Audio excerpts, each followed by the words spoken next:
Kaleessa waa'ee summii ilkaanii irraa dubbadhe saamuna ilkaanii jechuudha gabaaba summii ilkaanii jechuu wayyaa waan kanaan jechisiisee jira. Assalaamu alaykum warahmatullahi wabarakaatuh. Kun YouTube Lulaa 3D in 1 wantoota fayyaa keessaniif murteessaa ta'e mana keessaniitti haala itti qopheeffattan barachuu barbaadan YouTube kana subscribe godhaa. Namni like dhaan jalqaba namni viidiyoon kun jalqabe isiniin bira gahe warri immoo like subscribe gootanii yaada keessan naaf dabarsuu jirtan hedduu isin galateeffachuu barbaada. Arra summii ilkaanii waa'ee kaleerraa dubbadhe saamuna ilkaanii jechuudha. Warroonni comment irratti wayita product nutti argisiistu sirriitti nutti argisiisii warri jettan jechuudha. Wanni an product sirriitti akkana godheetiin hin argisiisneef tokkoffaa YouTube kiyyaafonni kun gaarii miti. Itti aansee immoo ani promotion dalagaan jiru. Karaa biraatiin namni yoo wayii asirratti akkana seeraan kan mul'isu taate just saamunuma san olii gaddeemeetiin soqaa oola sigalee saamunaan akkana ammoo hin jiru. Yookaan Itoophiyaa keessa hin jiru yookaan naannaatiitti jiraattu hin jiru jechuudha. Understandingii waa'ee saamunichaa barbaade malee an promotion dalaguutti hin jiru sinigalee. Kanaafin iccitii saamunaa kanaa beekaadha. An immoo saamunaa promotion kanatti hin jiru. Warroonni comment irra dhuftanii anka qurunfudii fayyadamaa, an immoo kanaanaa fayyadamaa, kaloomii fayyadamaa naan jettan asirra waan jiru laaltanii. This one is just a promotion kun asirratti wanni barreeffamuuf wanni asirra kaafamu. Promotion malee product really isaati miti yeroo baay'ee jechuudha. Namni immoo iccitii kanan beeku kan irraa dubbachuu jiru. Kino bifa asbiraa yookaan bifni kun asbira ta'a yookaan bakka tana ta'a yookaan jidduu kanarra ta'a yookaan asbira secret code waan akkanaa tana ka'anii baanu isinii garee. Kana ka'an understand akka isin gootan barbaade malee promotion asirratti isaan nuun sobuuf asirratti qoola paappayaa qoola muuzii takka homoo naanaa yookiin qurunfudii yookiin zinjibiila asirra isaan kahan fakkii kanarra jiru miti isinii galee. So sana akka isin addaan baafattaniif wayita namni waa wayii haasa'u jechuun sirriitti understand gochuuf yaada. Waa'ee afaanii akka haasofsiisu kana taasise ani langa kaansariidhaan wanni kun wal qabata isinii galee. Infekshinni wayii afaan keenya keessa madaan xiqqaa wayii uumame taanaan madaan sun gara kaansarii jijjiiramuun sadarkaan inni itti jijjiiramu hedduu olaanaadha isinii galee. Kokkee tana keessa bakteeriyaan seenee taanaan hedduu rakkoodha. Sanii fi wal qabsiiseetiin hin dubbadha. Ammallee ilkaan nama hedduu daaraa ta'u jiru. Sababa maali? Sababa saamunaalee kanneen jechuudha. Sirriitti dhiqachuu dhabuun gosa saamunaa beekuu dhabuudhaan keemikaala qofa fayyadamuudhaan isin jedhu. Ani bifa waan kanarraa naasoo hin aanan kaas jiruu miti. Bifa dhiqishuu akkanaa tana wanni iccitii bar sakireetiidha. Secret code bar namni osoo applied mathematics barattan waan kana ni beektin secret code. Code namni muraasni qofti fi isaaniitti itti walii galu. Anama fakkeenya osoo nama wayiin haasa'u afaan mataa kiyyaatiin nama departmentii kiyya baratee waliin haasa'uu hin danda'a. Osoo namni takka waan haasa'u nu hubatin jechuudha.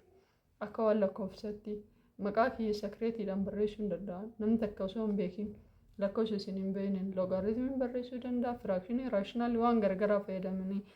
So kazaalika kunillee amma nuti kan dubbadde bifa kanarraa.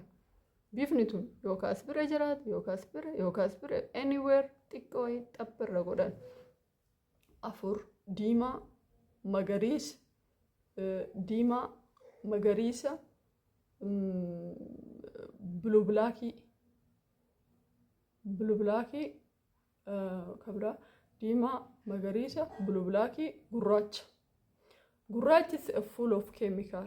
Guutumaan guututti chemical percentage 90.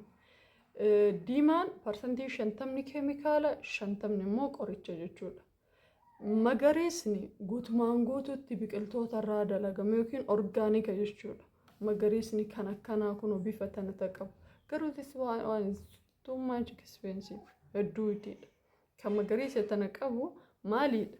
Orgaanika irraa dalagama. Homaa dhiibbaa baay'ee hin qabu jechuudha. Kan immoo blue blackii akka gurraachaa jechuun qalamii blue blackii akkam jedhee isiniin blue blackii mabbeeksuun immoo percentage 50 orgaanika percentage 50 isaa qoricha inni illee gaariidha. Tokkoffaa yoo argitan bulee kana fayyadama.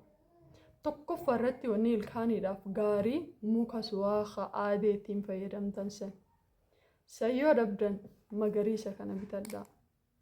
Kana yoo dabdan immoo blue blackii ka qabu xaphata akkana tan blaakii ka qabu yoo san dabdan diimaa gurraacha garuu hin fayyadamina. Ilkaaniif immoo zinjibiil loomii soqid walii gootanii ilkaan rigattan badaam ariif ነው። zinjibiil loomii soqid jechuudha diqqeessitanii torbaanitti guyyaa takka inaamela miidhuu danda'a waan ta'eef reeguraalii isaaniitti fayyadamuu hin dandeettan garuu torbaanitti al tokko afaan keessan akka naannoo akka inni bareedu taasisa guyyarraa faqa faquulee isinirraa irris zinjibiil loomii wanni jechuudha soodaa yookiin immoo soqidda yookiin immoo kasalaan illee dhiqachuun hin danda'amu yoo dandeettan jecha kasalaan akkana arganii dhiqachuun ichaala bichaal immoo osoo muka aadiidhaan su'aa kan fayyadamtanii gaariidha. Wanni waan akkanaa kana isinitti himnuuf dhibee isaan fidantu dhibee diqqaa miti waan kana immoo namni hedduun akka walitti himu hin barbaadamu ምክንያቱም ይሄ ትልቅ ቢዝነስ ነው. Even osoo naan waan kanarraan itti gaafate kaampaaniin fakkeenyaaf sakree simboolii gurraacha saamunaa oomishe kasaaruu danda'a wayita waan akkanaa nu dalagu dhugaa kana immoo hawaasni bal'aan akka beeku hin barbaadamu. Kan waliigalatti addunyaan karoorri ishii guddaa fi kaayyoon ishii guddaan baay'ina uummataa hir'isuudha. Uummata biiliyoona 7 uummata biiliyoona takkatti osoo jijjiirame jannanni addunyaa asuma jiranii jedhanii yaadan isaan isin galee.